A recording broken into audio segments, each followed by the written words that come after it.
시설에서 오토바이 브레이크 선을 몰래 끊고 달아나는 사건이 잇따라 경찰이 수사에 나섰습니다. 배달 오토바이가 표적입니다.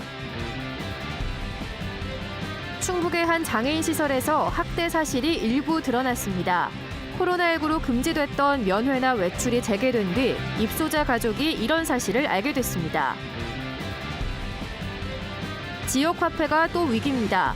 지역 화폐를 쓸 수 있는 가맹점 요건을 대폭 강화하는 정부 지침이 발표돼 지자체 고민이 커졌습니다. 고향사랑기부제가 시행 100일을 맞았지만 초반 성적은 기대만 못합니다. 대부분 1억 원이 안 됩니다. 네, 시청자 여러분 안녕하십니까? 계속해서 MBC 뉴스투데이 충북입니다.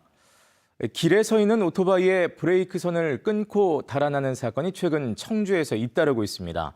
한 운전자는 이를 모르고 오토바이를 몰다 넘어져 다치기도 했는데요. 모두 배달용 오토바이였습니다. 이지연 기자의 보도입니다. 새벽 시간 배달 대행업체 앞을 지나던 행인이 길에 서 있던 오토바이에 다가섭니다. 주머니에서 공구로 보이는 물건을 꺼내더니 쪼그려 앉아 선을 잘라냅니다. 제동장치, 브레이크 선입니다. 오토바이 2대의 브레이크가 20초 만에 무용지물이 됐습니다. 이렇게 악의적으로 브레이크를 자르는 거는 사실 처음이죠. 처음에는 거짓말인 줄 알았어요. 무심코 오토바이를 몰고 나간 기사는 내리막길에서 브레이크가 듣지 않아 일부러 넘어져 가까스로 세웠습니다. 시속 30km도 안 되는 저속 상태라 크게 다치지 않았지만 평소처럼 가속했다면 큰일 날 뻔했습니다. 브레이크를 자른다는 거는 거의 살인이나 다름없는 거죠. 오토바이는 바퀴 2개, 브레이크 하나 믿고 다니는 건데. 똑같은 신고가 이날 한 동네에서만 6건이 접수됐습니다. 제가 서 있는 이곳을 중심으로 배달 대행업체 앞에 있는 오토바이부터 인근 아파트 주변에 있는 것까지 가리지 않았는데요. 모두 배달용 오토바이였습니다. 도로까지 나왔는데 브레이크가 2개 다 안 먹더라고요. 양쪽이. 엄청 황당하더라고요, 이게. 경찰은 인근 CCTV를 분석하며 용의자를 추적하고 있습니다. 타인의 재물을 손괴해 사람을 다치게 할 경우 10년 이하 징역에 처할 수 있습니다. MBC 뉴스 이지연입니다. 중증 지적장애인 생활시설에서 사회복지사가 장애인을 폭행한 학대 사실이 일부 드러났습니다. 코로나19로 금지됐던 요양시설 면회가 재개되면서 이러한 사실이 확인됐습니다.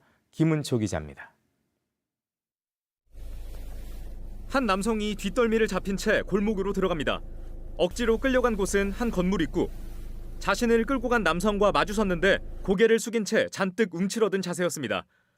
인근 장애인 시설의 지적 장애인과 담당 사회복지사의 외출 장면입니다. 이렇게 하면 안 되는 거예요 하면서 단어는 존대지만은 존중해서 존대가 아니라 억압하면서 이제 큰 소리로. 이 시설에서 3년 넘게 지낸 또 다른 40대 여성 장애인은 다리를 절고 몸 곳곳에서 멍이 발견됐습니다. 병원에서 학대 의심 소견을 듣고 검사한 결과 무릎뼈 골절 등 전치 8주 진단을 받았습니다. 편한 옷으로 갈아입히면서 몸을 봤더니만 정강이 어깨 뼈 있는데 여기 그리고 팔뚝에 여기 그렇게 막 멍이 많이 발견됐죠. 코로나19로 3년 가까이 제한됐던 면회와 외출이 재개된 뒤 가족이 이런 사실을 알게 됐습니다. 이렇게 살고 있을 줄은 전혀 몰랐어요. 진짜 미칠 것 같아요. 생각도 하기 싫어요. 대화가 어려운 피해 장애인은 시설에서 무슨 일이 일어났는지 묻자 금세 울음을 터뜨립니다. 시설에서 무슨 일 있었어? 너한테 어떻게 이렇게 때렸어? 또 어디? 거기도? 응, 또. 학대 의심 신고를 접수한 장애인 보호기관은 CCTV 확인과 입소자 개별 면담을 통해 학대 정황을 확인하고 경찰에 고발했습니다. 거기에 계시는 입주자분들 개별로 전체 면담이 진행됐었고 똑같은 행위자를 표현한다든지 이런 게 좀 일관성이 있어서 시설 측은 취재가 시작되고서야 자체 조사를 벌여 일부 직원의 폭행 사실을 인정했습니다. 사회복지사가 여성 장애인을 밀어 넘어뜨린 영상을 확인했고 피해자 가족을 만나 사과했다고 밝혔습니다. 이 과정에서 평소 때린 적도 있었다고 말한 걸로 전해졌습니다. 산책할 때 걷지 않으려고 하고 하니까 선생님은 걷자고 하다가 보니까 그런 행동이 일어난 걸로 알고 있습니다. 매번 따라다닐 수 없는 일이기에 바깥에서 이 정도로 일어나지는 못했습니다. 폭행 정황이 드러난 사회복지사 2명은 조사가 시작되자 해당 시설을 그만둔 걸로 전해졌습니다. 고발장을 접수한 경찰은 한 달 정도 분량의 CCTV 영상을 확보해 추가 학대 여부를 조사하고 있습니다. MBC 뉴스 김우초입니다. 친일파 발언에 이어 산불 중 술자리로 최근 논란을 겪은 김영환 충북도지사가 모든 책임은 자신에게 있다며 도민과 공무원들에게 사과했습니다. 김영환 충북지사는 어제 확대 간부회의에서 이같이 말하면서 도정에 차질이 생기거나 공무원이 부담을 가져서는 안 된다고 말했습니다. 하지만 김 지사는 친일파이거나 산불 와중에 술판을 벌인 것이라면 도지사 자격이 없는 것이라며 논란이 사실이 아니라고 해명했고 조금도 변함없이 도정에 집중하고 있다고 강조했습니다. 청주시 우암산 둘레길 조성 사업과 관련해 데크 설치로 수목 수천 그루가 훼손될 것이라는 환경단체의 주장은 사실 무근이라고 청주시가 반박했습니다. 청주시는 기존 수목을 존치하기 위해 데크에 구멍을 뚫어 시공하도록 설계했고 지난달 면담에서도 이 같은 내용을 설명했지만 단체 측이 사실을 왜곡해 발표했다며 유감을 나타냈습니다. 이에 대해 충북시민사회단체 연대회의는 입장문을 통해 데크 설치로 수목이 훼손되는데도 청주시는 인정하지 않고 있다면서 공동답사를 통해 베어지는 나무와 보존되는 나무를 정확히 알려달라고 요구했습니다. 자금 유출을 막고 지역에서 돈이 돌게 하겠다며 도입된 지역화폐. 지난해 정부가 지원 예산을 전액 삭감하면서 존폐 기로에 놓이기도 했는데요.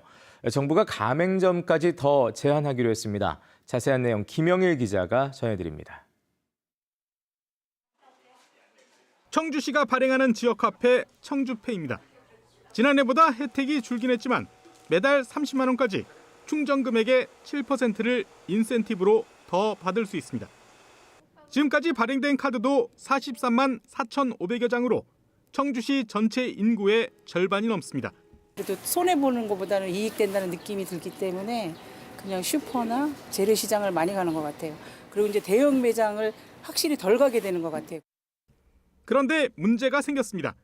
행정안전부가 다음 달 시행을 목표로 지역사랑 상품권 월 구매 한도와 보유 한도를 줄이고 연매출 30억 원 이하의 가맹점만 허용한다는 내용의 개정 지침을 발표한 겁니다. 당장 지역화폐 사용으로 혜택을 받던 농협 하나로마트와 주유소, 식당이나 중소규모 마트는 타격이 클 수밖에 없습니다. 지금 경기도 많이 안 좋아가지고 저희 자영업자들이 굉장히 어려운 시기거든요. 근데 그런 걸 없애버리게 되면 저희 같은 자영업자들은 굉장히 어려워집니다. 자치단체들도 고민이 깊어지고 있습니다. 청주시에서만 300곳이 넘는 지역화폐 가맹점이 줄 것으로 예상되는 상황에서 쓸 곳이 줄게 되면 지역화폐 활성화에도 악영향을 줄 수 있기 때문입니다. 제한을 하게 되면 많이 사용하고 있는 한 300여소가 취소될 수밖에 없는 상황이에요. 그래서 차질이 될까 좀 우려되는 부분이 있습니다. 가뜩이나 지역화폐를 소비할 곳이 부족한 읍면 지역이나 군 단위의 경우 더 큰 불편이 예상됩니다. 이 농촌 지역에서 할아버지 할머니들은 아마 그 물건 사는데 안 쓰면 거기가 쓸 용도가 없죠. 그런 걸 안 쓰게 되면 30만 원도 다 못 쓰죠. 그렇다고 지침을 따르지 않으면 교부세 삭감 등의 불이익도 받을 수 있어 다음 달 해안부 개정 지침 시행을 앞두고 얼마나 따를 것인지 자치단체들의 눈치 싸움도 치열해질 전망입니다. MBC 뉴스 김영일입니다. 열악한 지방재정에 효자 노릇을 할 것으로 기대됐던 고향사랑 기부제가 어느새 시행 100일을 맞았습니다. 세액공제와 답례품 혜택이 있음에도 여러 제약에 발목을 잡히면서 기대만큼 호응을 얻지 못하고 있습니다. 정재영 기자의 보도입니다. 지자체는 세수를 확보하고 기부자에겐 세액 공제 혜택과 답례품을 주는 고향사랑 기부제. 초반 100일 동안 충북에선 증평군이 기부액 1억 원을 넘기면서 도내 1위를 달리고 있습니다.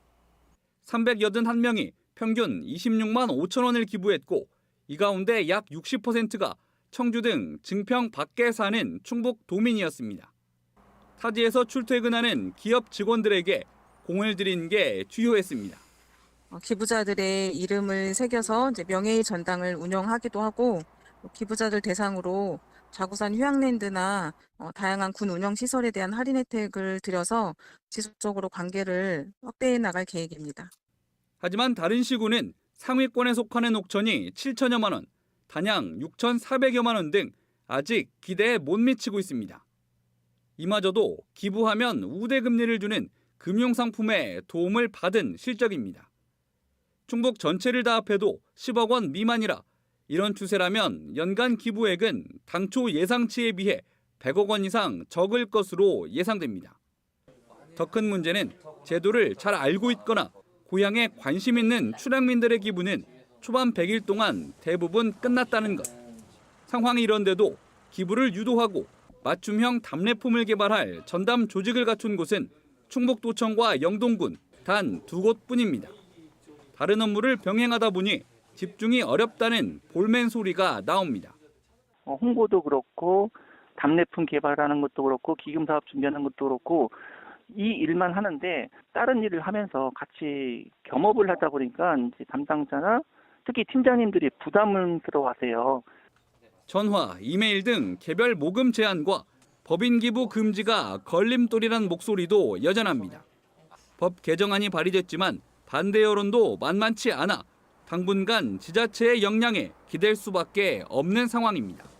공감할 수 있는 답례품을 발굴해서 그 사업을 추진하고 그것을 기부자들에게 어떻게 기부금이 쓰였는지를 지속적으로 알려나가서 관계 인구가 계속 형성될 수 있도록 노력. 큰 기대를 모으며 출발한 고향사랑 기부제.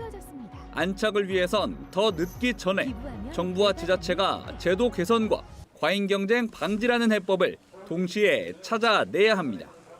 MBC 뉴스 정지영입니다. 대통령을 죽이려고 권총을 구입했다는 글이 인터넷에 올라와 경찰이 수사에 나섰습니다. 충북경찰청 사이버수사대는 그젯밤 한 인터넷 커뮤니티 사이트에 권총 사진과 함께 대통령을 죽여 나라를 구하겠다는 게시물이 올라왔다며 작성자를 추적 중이라고 밝혔습니다. 신고를 접수한 경찰은 IP를 추적해 권총 구입 여부와 글을 올린 의도 등을 조사할 계획입니다. 수년 동안 외국산 돼지고기를 국내산으로 속여 판 업자가 검거됐습니다.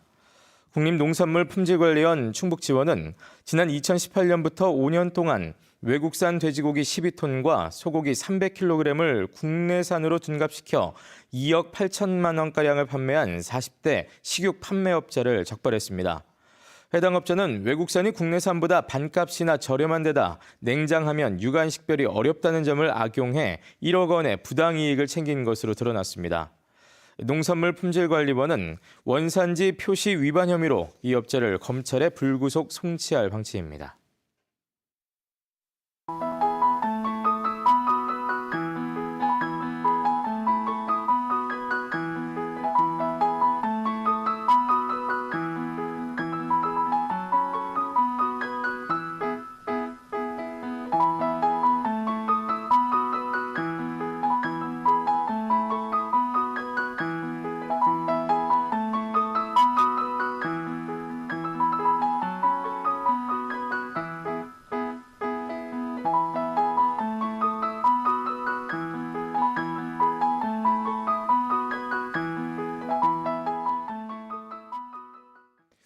청주시 오송읍에서 시범 운행 중인 수요응답형 콜버스가 다음 달 6개 읍면 지역으로 추가 확대됩니다.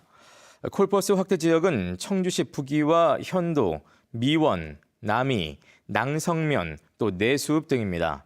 수요응답형 콜버스는 일정한 노선과 시간표 없이 택시처럼 이용자의 호출에 따라 탄력적으로 운행되는 버스입니다. 오송읍의 시범 운행 결과 기존 공영버스에 비해 이용 수요는 2.7배 증가한 반면 대기 시간은 4.5배 감소했고 선호도 조사에서도 긍정적인 답변이 84.9%였습니다.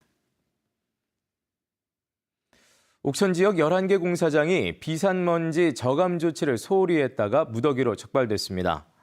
옥천군은 지난 반년 동안 관내 공사장 50여 곳을 특별 단속해 비산먼지 발생 신고를 하지 않았거나 세륜기를 가동하지 않는 등 법정 의무를 미이행한 11곳을 적발했다고 밝혔습니다. 옥천군은 이 가운데 4곳은 고발건으로 분류해 사법 처리 절차를 밟고 있으며 나머지 7곳에 대해서도 개선 명령과 과태료 등 행정 처분을 내릴 예정입니다. 충주시가 임대인의 미납 지방세 열람 장소를 읍면동 행정복지센터로 확대합니다. 충주시는 임차인의 편의를 고려해 시청 세무부서에서 열람을 허용하도록 한 행정안전부 지침을 폭넓게 적용했습니다. 앞서 정부는 지방세 징수법을 개정해 이달부터 임대인의 동의 없이 임차인이 임대인의 지방세 미납 상태를 열람할 수 있도록 했습니다. 증평군이 야간 특화도시를 목표로 종합적인 야경 사업을 추진합니다. 증평군은 다른 도시에 비해 일찍 불이 꺼져 야간 활성화가 어렵다고 진단하고 오는 2030년까지 140억 원을 투입해 보강천과 좌구산, 3기 저수지 등 지역의 대표 명소 12곳에 야경 조성 사업을 벌이기로 했습니다. 증평군은 현재 증평 야간 특화도시를 위한 기본 계획을 수립 중입니다. 행정안전부의 올해 청년마을 지원 사업에 충북에서 2개 마을 단체가 선정됐습니다. 보은군 삶은 동네는 단기 캠프로 마을에 관심을 유도해 청년이 마을에 정착하는 프로그램을 기획했고, 진천군 농업회사법인 만나 CEA는 스마트팜을 기반으로 청년 커뮤니티 마을을 만드는 계획을 제출했습니다. 이들 2개 단체는 3년 동안 6억 원씩 모두 12억 원을 지원받게 됩니다.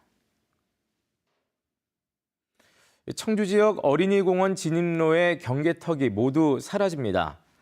청주시는 공원 진입로의 경계턱이 휠체어나 유모차의 진입 장벽이 되고 있다며 오는 6월까지 1억 원을 투입해 어린이공원 24곳의 경계턱을 경사로로 바꾸기로 했습니다.